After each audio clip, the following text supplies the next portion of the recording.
Hello students, what is going on. मैं अब्दुल्ला मोमिन on target classes से, और इस वीडियो में हम डैम्प ऑसिलेशन और इसकी डिफरेंशियल इक्वेशन का डेरिवेशन करने वाले हैं। तो डैम्प हार्मोनिक ऑसिलेशंस या डैम्प ऑसिलेशंस क्या होता है, पहले उसकी डेफिनेशन देख लेते हैं।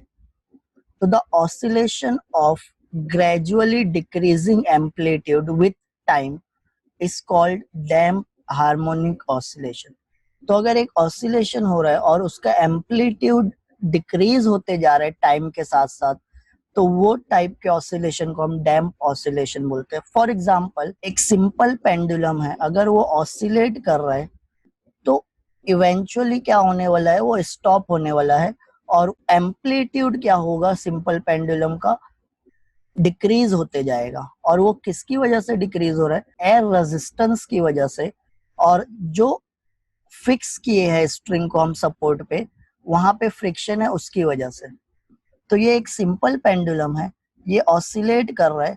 अभी हम सपोज करते हैं this is the mean position और ये है उसकी एक्सट्रीम पोजीशन।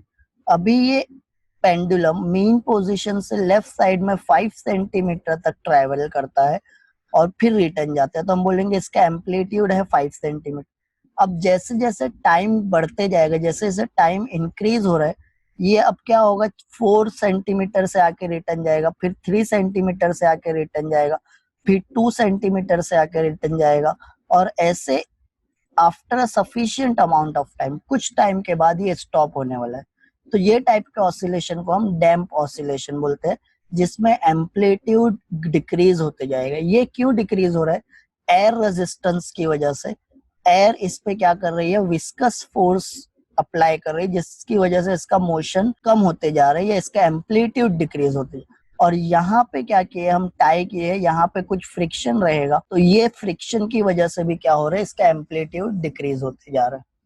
तो this type of oscillation is called as damp oscillation. ये जो डायग्राम देख रहे हो, यहाँ पे एक रिजिड सपोर्ट है, उससे आप एक स्ट्रिंग टाई किए हो, स्ट्रिंग के फ्री एंड पे एक ब्लॉक लगा दिए हो, और ब्लॉक के नीचे से आप एक रॉड फिक्स किए हो। ये रॉड एक वेन से अटैच है और ये वेन को आप एक लिक्विड में मर्ज किए हो। तो ये एक सेटअप है डैम्प हार्मोनिक ऑसिलेशन को समझने का। हमको क्या करना है, इसकी डिफरेंशियल इक्वेशन निकालना है। तो पहले ये सेटअप को थोड़ा सा समझ लेते हैं कि यहाँ पे एक ब्लॉक है जिसका मास है m। वो क्या होने वाला है, वर्टिकल ऑसिलेशन करने वाला है, अप एंड डाउन ऑसिलेट होने वाला है। आप इसको डिस्प्लेस करोगे, आप इसको नीचे पुल करोगे डाउनवर्ड डायरेक्शन में, तो स्प्रिंग क्या करेगी, इसको ऊपर पुल करने वाली है और ये ऑसिलेशन स्टार्ट हो जाएगा। अब from the block a rod extended to vane that is submerged on a liquid. ये एक वेन है, ये ब्लॉक से एक रॉड अटैच है और रॉड के दूसरे एंड पे वेन लगा है। वेन का मतलब क्या होता है, कोई भी flat structure. As the vane moves up and down, the liquid exerts drag force on it and thus on the complete oscillating system. तो ये जब ब्लॉक अटैच है जो रॉड से, जब ये मूव होगा तो ब्लॉक के साथ साथ ये वेन भी मूव होने वाला है लिक्विड में, और लिक्विड क्या करेगा, इसके मोशन को अपोज करेगा। और टाइम के साथ साथ ये सिस्टम की मैकेनिकल एनर्जी क्या होते जाएगी, डिक्रीज होते जाएगी, और कुछ टाइम के बाद ये ब्लॉक स्टॉप होने वाला है।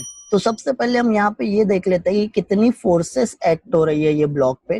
तो forces acting on the block, सबसे पहले damping force which is denoted by FD depends on the nature of the surrounding medium and is directly proportional to the speed V of the vane and the block. तो जब ये block move करेगा up and down, तो block के surrounding में air है, air molecules इसके motion को अपोज करेंगे। ये वेन मूव हो रहा है, वेन के सराउंडिंग में लिक्विड मॉलिक्यूल्स है, ये भी इस पे फोर्स एक्ट करेंगे, जिसकी वजह से क्या होने वाला है, इसका एम्पलीट्यूड डिक्रीज होते जाएगा। तो ये फोर्स को हम बोलेंगे डैम्पिंग फोर्स, और वो डिपेंड डायरेक्टली प्रोपोर्शनल होती है V के। मतलब FD जो डैम्पिंग फोर्स है, it is directly proportional to velocity of this vane और ब्लॉक। प्रोपोर्शनलिटी साइन हटाते हैं, हम यहाँ पे कांस्टेंट लगाते हैं B, where B is the damping constant and negative sign indicates that F D opposes the velocity. Damping force क्या कर रही है, वेलोसिटी को अपोज कर रही है। अब ये डैम्पिंग फोर्स कैसे जनरेट होती है, तो आप एक्सपीरियंस किए रहोगे। कोई प्लेट आप ले लो, प्लेट यहाँ पे एक्ट कर रही है as a vane, flat structure है, आप उसको कंप्लीटली वाटर में मर्ज करो और मूव करो, तो क्या होगा, एक फोर्स आप एक्सपीरियंस करने वाले जो मोशन को अपोज करते हैं, दैट इज डैम्पिंग फोर्स। आप जितनी स्पीड से उसको मूव करोगे प्लेट को पानी के अंदर, उतनी ज्यादा अपोजिंग फोर्स आप एक्सपीरियंस करने वाले हो। तो जितनी ज्यादा वेलोसिटी रहेगी उतनी ज्यादा डैम्पिंग फोर्स, जितनी कम वेलोसिटी से मूव करोगे उतनी कम डैम्पिंग फोर्स। तो damping force is directly proportional to velocity. और प्रोपोर्शनलिटी साइन हटाते हैं तो हम कांस्टेंट लगाते हैं, यहाँ पे कांस्टेंट है B which is called as damping constant. तो हमारा पास फॉर्मूला हो गया डैम्पिंग फोर्स का, F D is equal to minus B V, that is your equation number 1। अब ये स्प्रिंग क्या कर रही है, ब्लॉक को ऊपर पुल करेगी। तो फॉर स्प्रिंग कांस्टेंट के the force on the block from the spring, that is restoring force. आप ब्लॉक को नीचे मूव किए तो स्प्रिंग क्या करेगी, इसको ऊपर पुल करेगी। किसकी वजह से, रीस्टोरिंग फोर्स की वजह से। और वो रीस्टोरिंग फोर्स का फॉर्मूला हम पढ़े हैं माइनस के एक्स। तो ये सेकंड इक्वेशन हो गई। तो यहाँ पे दो फोर्सेस एक्ट हो रही है, एक ड्रैग फोर्स जो मोशन को अपोज करने वाली है, और एक स्प्रिंग की वजह से रीस्टोरिंग फोर्स। अब यहाँ पे एक फोर्स और रहती है, ग्रेविटेशनल फोर्स, बट यहाँ पे ग्रेविटेशनल फोर्स को हम निग्लेक्ट कर रहे हैं because it is very very small as compare to damping force and restoring force. तो the total force acting on that block, ये ब्लॉक पे टोटल दो फोर्स एक्ट हो रही है, एक डैम्पिंग फोर्स और एक रिस्टोरिंग फोर्स। ग्रेविटेशनल फोर्स को हम निग्लेक्ट कर रहे हैं। तो total force F is equal to F D plus F S. तो फर्स्ट फोर्स जो एक्ट हो रही थी damping force, it is minus b v, equation number 1। Second force जो स्प्रिंग थी उसकी वजह से restoring force minus k x. और टोटल फोर्स हम लिखेंगे F is equal to F D plus F S. तो इक्वेशन 1 और 2 को टोटल फोर्स एफ वाली इक्वेशन में पुट कर देते हैं। तो F is equal to minus b v minus k x. अब हमको पता है फोर्स का फॉर्मूला होता है मास इनटू एक्सीलरेशन। तो ये फोर्स का फॉर्मूला हम यहाँ पे पुट कर देते हैं। तो mass into acceleration is equal to minus b v minus k x. अब v वेलोसिटी है, वेलोसिटी होता है dx by dt, that is rate of change of displacement. और एक्सीलरेशन होता है rate of change of velocity. तो ये वेलोसिटी की जगह पे जब आप dx बाई dt पुट करोगे तो आपको एक्सीलरेशन का फॉर्मूला मिल जाएगा D square x by d t square. तो ये एक्सीलरेशन की इक्वेशन और ये वेलोसिटी की इक्वेशन हम ऊपर पुट कर देते हैं।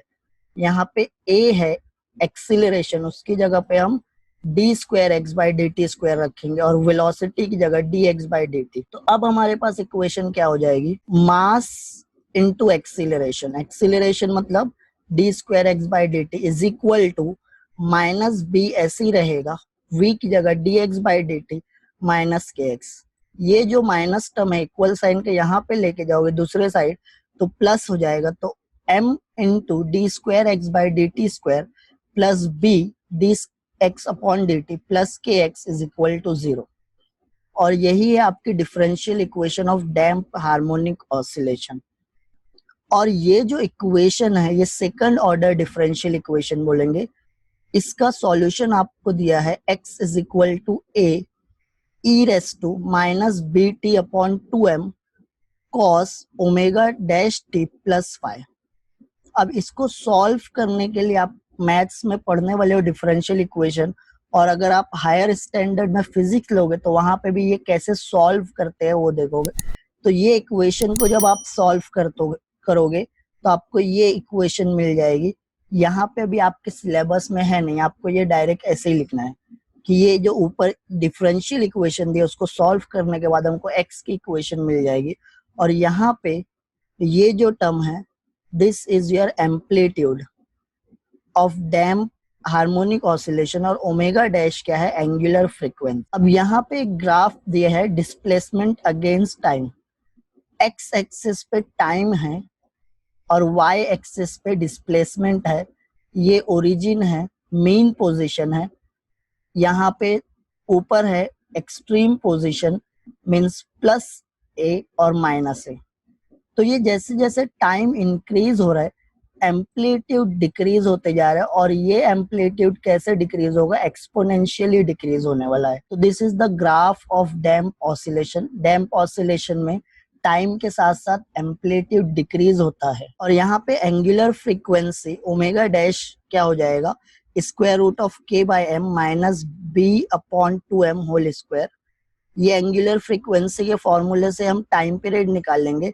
T is equal to 2 pi omega होता है, तो 2 पाई ओमेगा डैश की जगह हम क्या लिख लेते हैं, ओमेगा डैश की इक्वेशन। तो 2 पाई square root of k by m minus b by 2m whole square. तो ये एंगुलर फ्रीक्वेंसी है, ये टाइम पीरियड है। अब आपको आपके स्क्रीन पे कुछ प्लेलिस्ट दिख रही होगी, आप क्लिक करके वो देख सकते हो। Thank you student, thank you very much.